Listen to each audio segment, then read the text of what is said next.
Hi, it's Weedle, and welcome to my first World of Tanks tank review. Today we're going to be reviewing one of the original premium tanks in the game, the Tier 8 German Heavy, the Lowe.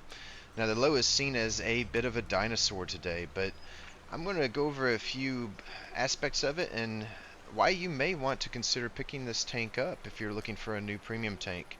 It has received some updates over the years to keep it relevant. Our standard equipment loadout is going to be hardening turbo rammer. When we go to the field mods, we're going to go left, left, right. And one of the less intuitive things is we want to select mobility over the firepower slot. Now, some other advantages of this tank. It has 234 base pin. Now that's going to allow you to fire regular rounds in a lot of situations and earn those credits, which is the main reason why we want to play premium tanks. But if you come across something that's armor is just a little too much for you to handle with base rounds, you can always dab that 2 key, and it has 294 pin, which is extremely good for a premium tank, especially a heavy tank, as many of them are only getting the 220s, 230s these days. Another great thing is this thing comes with a lot of ammo. You can pretty much select any loadout. You're never going to run out. It's got 80 rounds. It is also a very healthy tank with a base hit points of 1650, and when you put that hardening on, I've got 1890 hit points, which is just going to allow you to stay in that front line and take some punishment for your team and just be that breakthrough tank that it's meant to be. Now, another great thing, uh, hopping over to Tanks GG. First thing we're going to notice, it's not all good things for the Lowe, but it's not necessarily all bad either, and we're going to go over some of that. The first thing we're going to compare to is the E75TS. It's probably its closest cousin, but you also got the Skoda 56, which is probably one of the best Tier 8 premium tanks in the game, if not the best. I would probably argue it is the best. DPM wise, we're going to see that it is lower, significantly lower than the E75.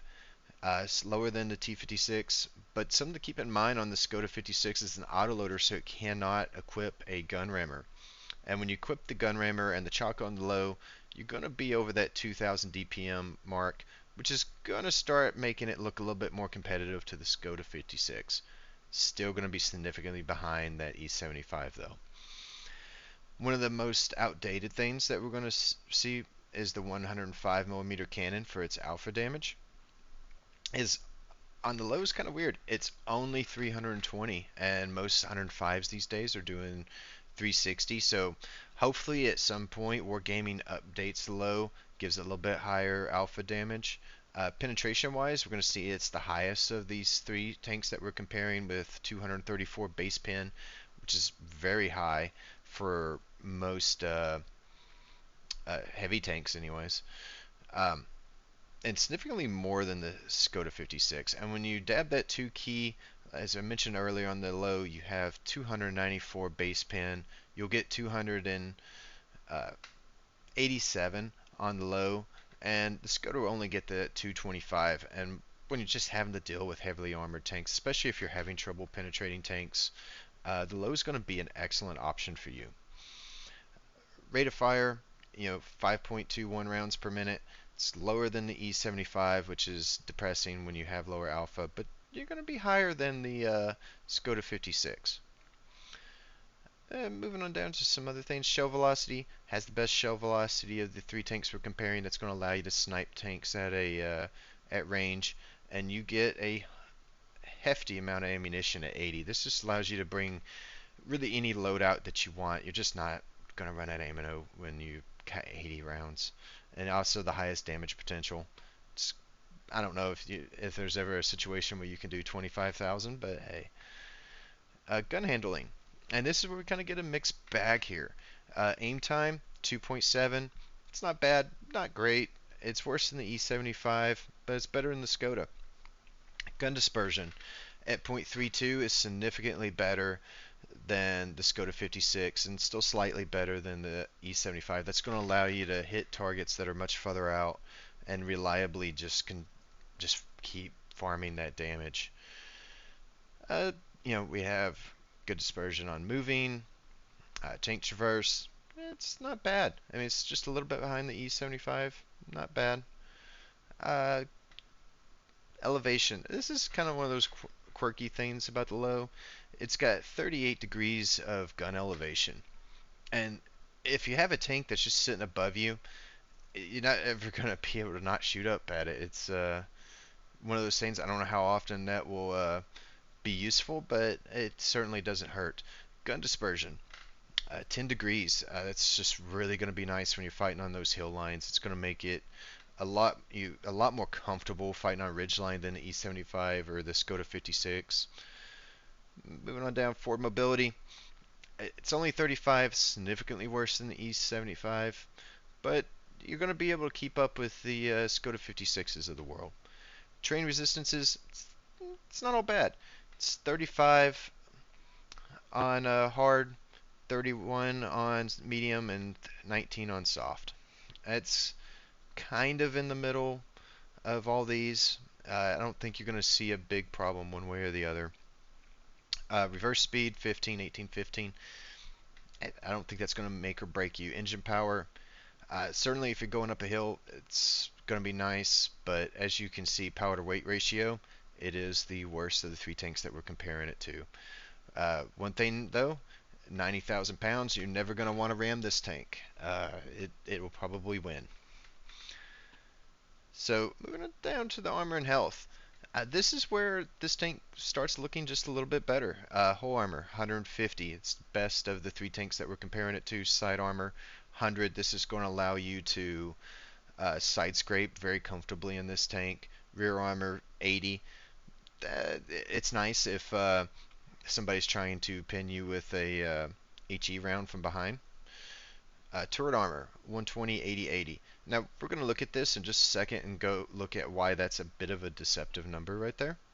Health, highest of the three tanks we're comparing it to, and it just looks better when you boost it up with hardening. Now, switching to the 3D model on this tank, we get to see what I'm talking about when I say that turret armor is a bit deceptive. As you see, this tank has a very large gun mantlet with over 300, 400 millimeters of pin. Pretty much this is a auto bounce. Most tanks are not going through this. And as you see when you're side scraping, again, this is going to be, most tanks are going to have a very hard time. You do have a weak spot up here on top, but as you see when you're using your gun depression, that's not so weak. It's not easy to hit. You know, they're going to have to try to hit under the gun mantlet. Again, not the easiest shots, not a very big location to hit, especially when you're brawling and there's a lot of movement. One of the probably the worst things, as you can see right here, it's got a very weak lower plate. Most tanks are going to be trying to shoot here, and unfortunately this is where your engine is at, and it's pretty much going to get knocked out anytime you get shot here, which is probably you're going to be using a repair kit on your engine more than your tracks.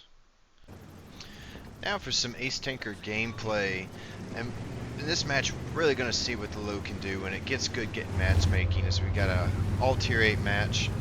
My platoon mate with me, he is going mid right now.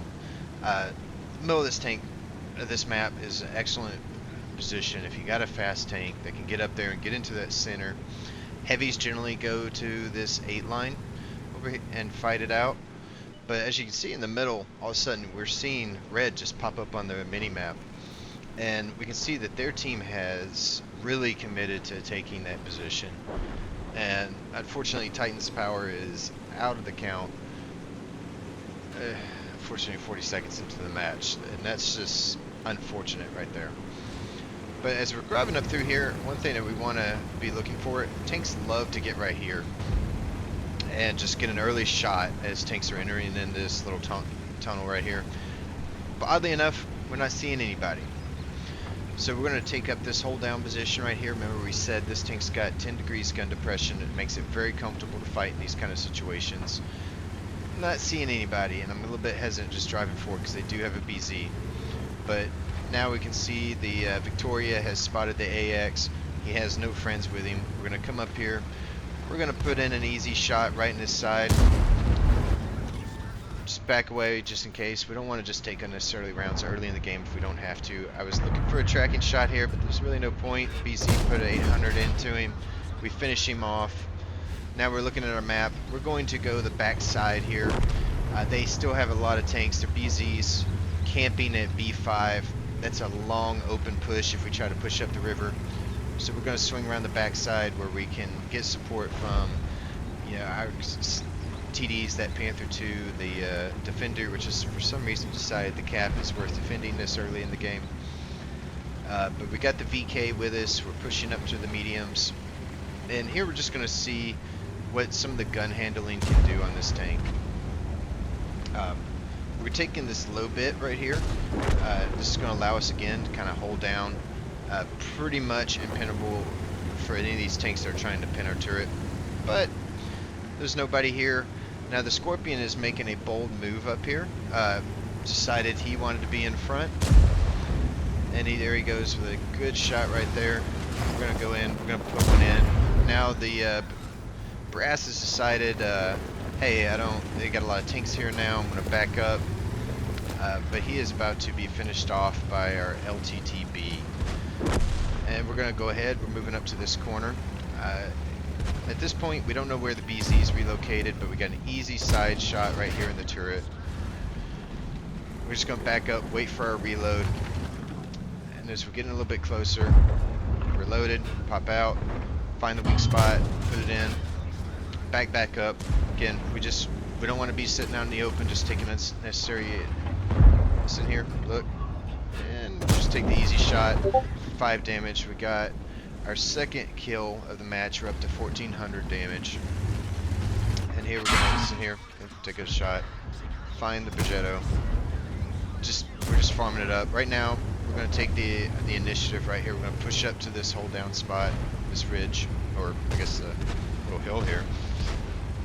And our LTTB obviously was a little ambitious right there. Put it down. We're going to go ahead and repair this so we're not getting tag teamed by these tanks. They do have faster reload than we do. Put another round in. He just missed. We're going to just pull up, make it easy. Now we're going to back down. Just wait for our reload. And I see him coming. We're just going to back a little bit more. Let our armor do its work. Move back up. We're reloaded. And we finish him off. Now here I've looked at my mini-map and I see the BZ and the 132 have moved up. I know there's still a Hawk 30 up here. I decided he's not the most important target. I'm going to go help my teammates right here and hopefully take out what is the most dangerous tank in the game right now, which is the 176. As we move up, I don't know what his reload is, but we got an easy shot here. As you can see, that .29 dispersion, really handy. I come in, I'm thinking track shot, and he just rotates his tank right at the end right there. And I just get a track shot, no damage. Again, slow reload, I know I can put that in. I can wait on my reload. I have a full repair crew. And he's down. Now as we're moving up, we're going to now press this AMX-30. Using as much, sitting here, try to side scrape a little bit. As you see, we were able to bounce that round. Pantera is putting some rounds into the VK. We're gonna just concentrate on finishing off this AMX. Try to use this light tank as cover. As you see, he just kept backing up. Alright. Now, we're up to 4,200 damage. I can see that the 132 came up and finished off the VK. And we want to get up here and see if we can't engage this WZ. And I'm just kind of looking around the map. Obviously, I still got a G-SOAR, I still got a medium tank here. We're going to show how we cannot drive real quick as we make our way around the VK.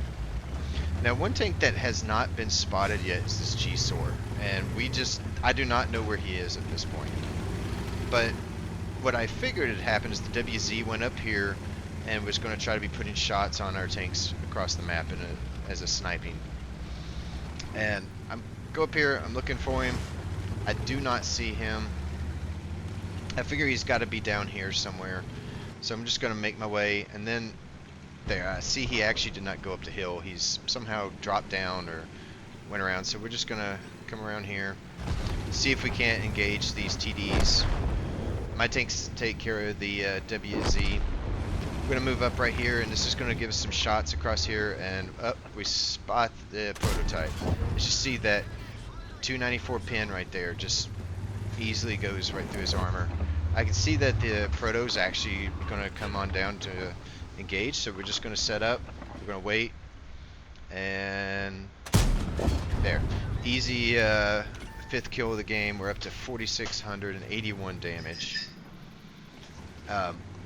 Just surveying the map, we see the Su-101, we know the Hawk 30's over here. I'm going to try to get to this location, and obviously the Hawk 30 was waiting on me.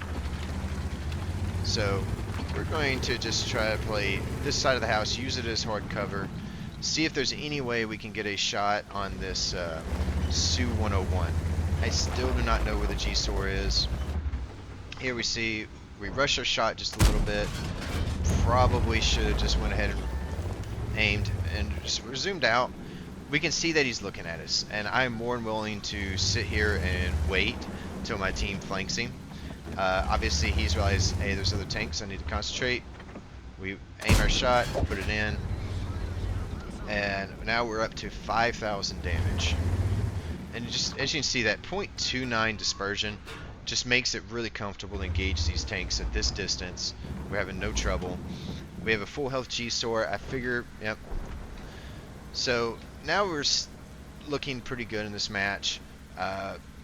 We're up hit points 2,500 to 1,290. I don't know where that Hawk 30 is, but I don't really want to take around from him too much. But my tanks are moving up, and at this point, I feel like he's rotated back toward his cap. So I'm going to drive up this hill. I'm still half expecting to see the G-SOAR come right through here and finish me off. So I'm going to, as I'm going around this corner, I'm just going to check. Nope, he's not there. So we're going to move up to the top here so we can try to get shots in this, what is that, 2ED range. I'm making sure that he's not just sitting right there and puts a shot in me as I pass. Again, I only have 443 hit points at this point, and that's, you know, I mentioned earlier, you know, that 1,650 base and that, or that 1,890 when you put that bounty harding on, just really helps you survive a lot of these fights. I got spotted. I feel like it's the Hawk 30, but when I poke out, somehow I see the G-SOAR, and we're just going to put a round into him. And this is when you're probably thinking, hey, he kind of acts like a paid actor right here. Another shot. Again, we're using that .29 dispersion right here to just reliably put rounds into him.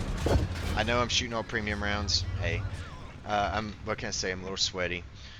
And we're going to try to go for finishing him off here. Just fire where he last was seen. We finish him off. We got 6 kills. Locked in our top gun.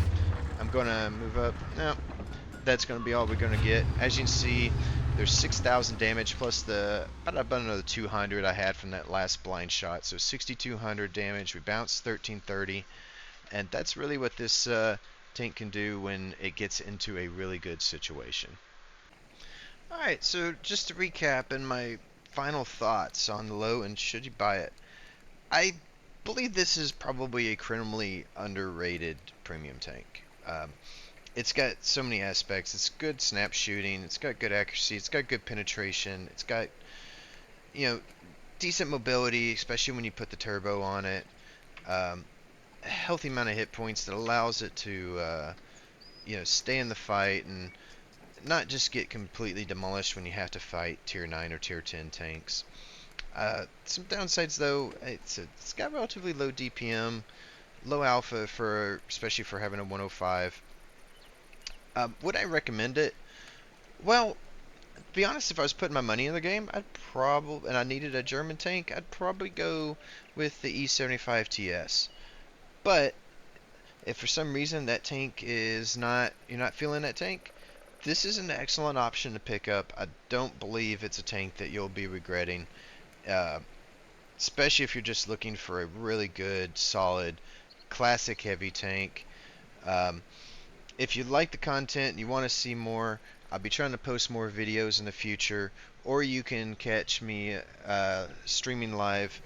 I generally do it on Monday, Wednesday, Fridays right now. I will leave a link below. I appreciate you stopping by, and thank you for supporting my channel.